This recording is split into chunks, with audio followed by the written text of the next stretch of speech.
More now on a story we first told you about on City News last night. It started with multiple shots fired in a quiet residential neighborhood in Vaughan, leaving one man dead, a second transported to hospital with a gunshot wound. It happened in the early hours on Saturday, where a party was taking place inside an Airbnb rental near Major Mackenzie Drive and Highway 27. York Regional Police have arrested one man for fleeing the scene. He isn't being called a suspect. Police saying his involvement is under investigation. Neighbors tell City News they heard a fight breaking out around 3 a.m. inside the home, followed by loud bangs.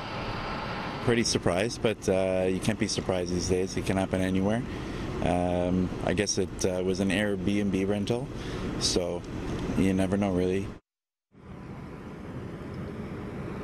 And at this hour, the home on Timber Creek Boulevard remains behind yellow tape. York Regional Police still here at the scene, and forensics investigators have been entering and exiting the home all day. Neighbors say the house has been on the market for quite some time, but in the meantime, it was being used as an Airbnb. And in the past, there have been noise complaints and calls made to police. These concerns about short-term rentals have been ongoing here in the City of Vaughan. That's according to the area's councillor. The City of Vaughan tells City News, though, this is a safe area. It also has plans to follow in Toronto's footsteps and look into regulating short-term rentals.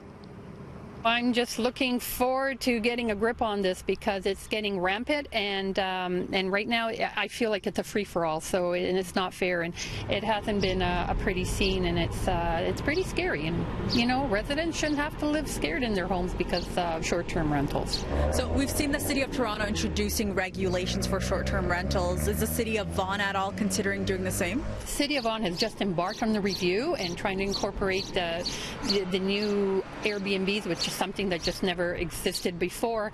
So we're just nowhere near the end of that study and review, but based on the complaints that I know that I have provided to bylaw, that we're trying to fast track this. We're also trying to model some of our review based on what the City of Toronto has done, but we're still a long ways away. However, this just shows how important it is, because Airbnbs or short-term rentals were never meant to be in neighborhoods. How popular are Airbnbs here in Vaughan? Within Maple itself, we've got about 40 to 50 Airbnbs.